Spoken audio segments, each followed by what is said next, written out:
और समाज जो मुझ पर बांझ का कलंक लगाता है उसे हटा दो। शाम को नंदन काम से लौट आता है। ये लो गायत्री, कल हमारे लड्डू गोपाल को इन लड्डुओं का भोग लगाना, इन्हें बहुत पसंद है ना।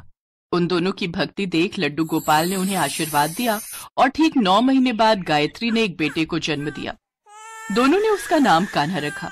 अब वो पहले से भी ज्यादा लड्डू गोपाल का ध्यान रखने लगे, साथ ही अपने बेटे कान्हा पर भी खूब ध्यान देते।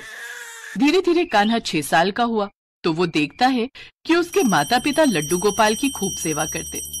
एक रोज उसने अपनी माँ से पूछा, माँ ये कौन है जिनकी आप इतनी सेवा करती हो?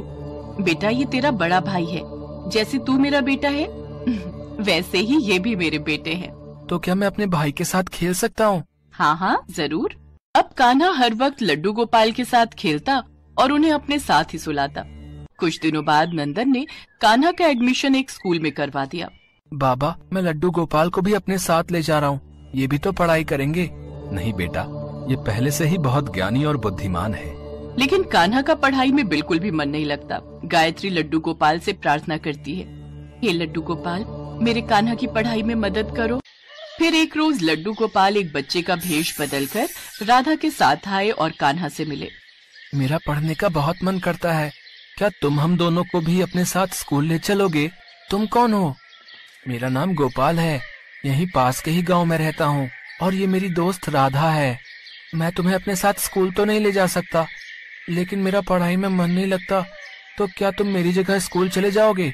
ठीक है, लेकिन ये बात किसी को पता नहीं चलनी चाहिए। ठीक है। गोपाल ने चुटकी बजाते ही कान्हा का रूप ले लिया और कान्हा का बैग लेकर लड्डू गोपाल स्कूल चल दिए। साथ ही राधा भी स्कूल स्टूडेंट बनकर उनके साथ चल दी। सारा दिन उन्होंने खूब मन लगाकर पढ़ाई की, साथ ही लंच टाइम पर लंच करते और दूसरे बच्चों के साथ खेलते और उनकी पढ़ाई में भी खूब मदद करते। शाम को जब वो दोनों स्कूल से लौटे तो उन्होंने जो भी स्कूल में पढ़ा था वो सब कान्हा को बहुत ही अच्छे से समझाया। कान्हा को सब अच्छे से समझ आ गया। अब ये सिलसिला रोज चलता रहा। कान्हा अब बस परीक्षा देने ही स्कूल जाता, वो हमेशा अव्वल आता। अब कान्हा बड़ा हो गया और उसकी पढ़ाई की तरफ लगन देख उसके माता पिता ने आगे की पढ़ाई के लिए शहर भेजने की सोची। अब हम अपने कान्हा को आगे की पढ़ाई के लिए शहर भेजेंगे। उन्होंने कान्हा को शहर भेज दिया, लेकिन उसे वहाँ लड्डू गोपाल और राधा की याद सताने लगी। तभी दोनों वहाँ प्रकट हुए। तुम दोनों यहाँ? तुम यहाँ कैसे? मैं तो हर जगह तुम्हारे साथ हूँ। सच सच बताओ गोपाल, आखिर कौन हो तुम? मैं वही हूँ जिसकी याद में तुम पढ़ते नहीं थे, यानी कि तुम्हारा भाई लड्डू गोपाल, और ये है मेरी राधा रानी। इतना कहते ही लड्डू गोपाल और राधा अपने असली रूप में आ गए। मैं धन्य हो गया प्रभु। अब कान्हा ने खूब मन लगाकर आगे की पढ़ाई की। लड्डू गोपाल और राधा पढ़ाई में अब भी उसकी मदद करते थे। इसके बाद कान्हा को एक बड़ी कंपनी में नौकरी मिल गई। उसके माता पिता की गरीबी अब दूर हो गई। कान्हा ने उन्हें सारी बात बताई।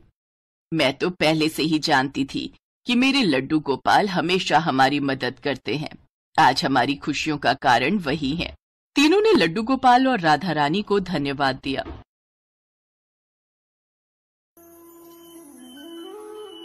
हरिपुर गांव में चंदू नाम का एक दूध वाला अपनी पत्नी शांति और बेटी सुनैना के साथ रहता था। शांति स्वभाव से बहुत ही कंजूस थी। वो कभी भी किसी को 1 रुपया भी दान में नहीं देती थी।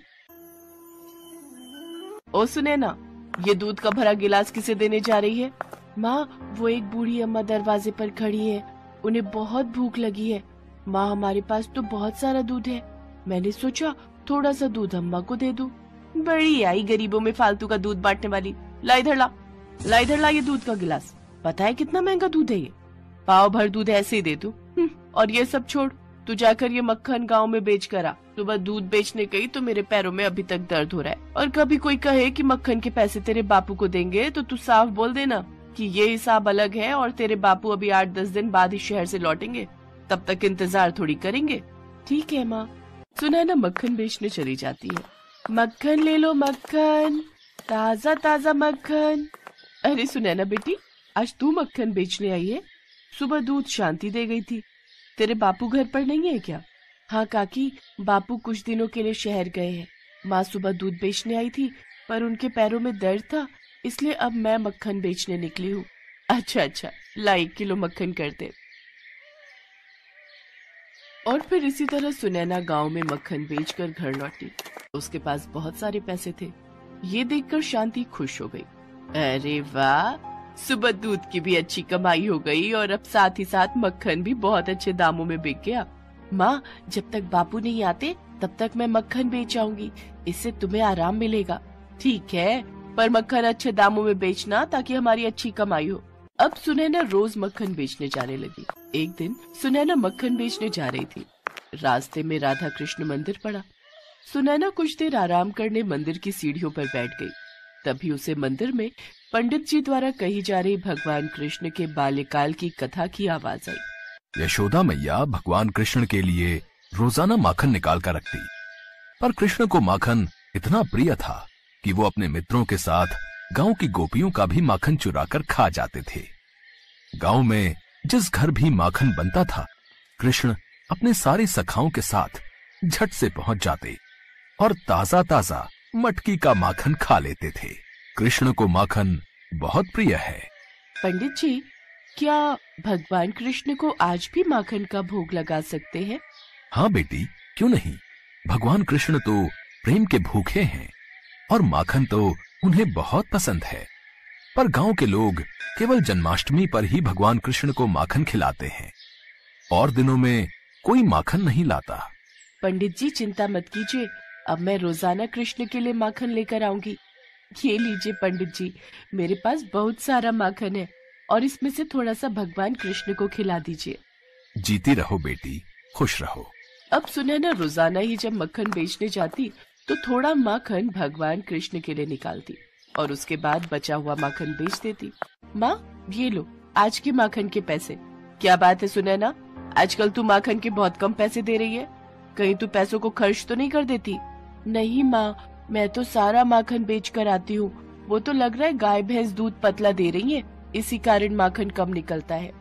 कुछ तो गड़बड़ है, मुझे इसका पीछा करना होगा। जरूर सुनैना मेरे से झूठ बोल रही है। शांति सुनैना का पीछा करती है। सुनैना मंदिर के आगे जैसे ही रुकती है, शांति उसका हाथ पकड़ लेती है। ये तू मंदिर में कहाँ जा रही है? मैं तुझे माखन बेचने के लिए भेजती हूँ या खेलने के लिए? चल, अब से मैं भी तेरे साथ माखन बेचने जाया करूंगी। अकेले तू इधर उधर खेलती रहती है। अब क्या करूँ, माँ तो मेरे साथ है। अब तो मैं मंदिर में राधा कृष्ण को माखन भी नहीं खिला सकती। शांति ने सुनैना के साथ मक्खन बेचने जाना शुरू कर दिया, इसलिए अब सुनैना मंदिर में राधा कृष्ण को मक्खन खिलाने नहीं जा पाती थी। ऐसे ही कुछ दिन बीत गए। एक दिन सुनैना बापू के साथ बाजार गई हुई थी। तभी पीछे से बहुत ही सुंदर सलोने दो बच्चे शांति के पास आए। मेरा नाम राधा है और इसका नाम कृष्ण है। हम दोनों मंदिर में रहते हैं। तो मैं क्या करूं? यहाँ क्यों आए हो? सुनैना हम दोनों को रोज माखन खिलाने मंदिर आती है, पर कुछ दिनों से वो नहीं आ रही थी, इसलिए हम दोनों खुद ही आ गए। हाँ, मैंने तो बहुत दिनों से माखन खाया ही नहीं। अच्छा, तो तुमने सुनैना को माखन के पैसे दिए थे? नहीं, हमने माखन के पैसे नहीं दिए। अच्छा, तब भी मैं कहूँ माखन के पैसे इतने कम क्यों बन रहे हैं? मुफ्त का माखन नहीं है हमारे पास। अगर तुम्हारे पास पैसे हैं तभी माखन मिलेगा। और हाँ, इतने दिनों से तुमने जो माखन खाया है ना, उसके भी पैसे मैं वसूल करके रहूंगी। लाओ पैसे दो। हमारे पास पैसे नहीं है। हाँ, ये हमारे पास सोने के कड़े हैं, आप ये रख लो। अरे वाह, माखन के बदले सोने के कड़े। ये तो सोने पर सुहागा वाली बात हो गई। हाँ हाँ, मैं तुम्हें अभी माखन देती हूँ। शांति की खुशी का ठिकाना नहीं था। थोड़े से माखन के बदले उसे चमकते हुए वजनदार सोने के कड़े मिल गए थे। कुछ देर बाद चंदू और सुनैना वापस लौटते हैं। शांति उन्हें सोने के कड़े दिखाती है। वो कड़े देखकर सुनैना चौंक जाती है। माँ, ये तो राधा कृष्ण के हाथों के कड़े हैं। मंदिर में उनकी जो मूर्ति है उसमें राधा कृष्ण ने ये कड़े पहने हुए हैं। तुमने ये क्या कर दिया माँ? राधा कृष्ण खुद माखन खाने आए थे और तुमने उनसे ये कड़े ले लिए। शांति, भगवान तो प्रेम के भूखे हैं, तुमने माखन भगवान को बेच दिया। इतनी कंजूसी और इतना लालच अच्छी बात नहीं शांति। तुमने भगवान से भी कंजूसी करनी नहीं छोड़ी। राधा कृष्ण बच्चों के रूप में तुम्हारे पास आए थे, वो थोड़ा सा माखन ही तो मांग रहे थे। बहुत गलत किया तुमने शांति, बहुत गलत। वो तो भगवान थे। किसी साधारण बच्चे के साथ भी तुम्हें ऐसा व्यवहार नहीं करना चाहिए। बच्चे भी भगवान का रूप होते हैं। मैंने ये क्या कर दिया? मैंने राधा कृष्ण को माखन बेच दिया, जबकि मैं जानती थी कि सोने के कड़े के दाम ज्यादा है। मैंने उन्हें साधारण बच्चे समझकर लूट लिया। हे भगवान, मुझे क्षमा कर दो, मुझसे पाप हो गया। सुनैना चल बेटी, मंदिर ले चल। मैं राधा कृष्ण से क्षमा मांगकर उनके हाथों में खुद ये कड़े पहनाऊंगी। शांति चंदू और सुनैना के साथ राधा कृष्ण मंदिर में जाती है। वो देखती है राधा कृष्ण के हाथ खाली हैं, उनके हाथों में कड़े नहीं हैं। उसकी आंखों से आंसू छलकने लगते हैं। वो रोती रोती राधा कृष्ण के हाथों में कड़े पहनाती है। मेरी भूल क्षमा कर दो भगवान, मुझसे गलती हो गई, मुझे दर्शन दो। हे राधा कृष्ण, मुझे दर्शन दो। शांति की प्रार्थना पर राधा कृष्ण उसे दर्शन देते हैं। शांति, चंदू और सुनैना तीनों राधा कृष्ण के सामने शीश झुकाकर खड़े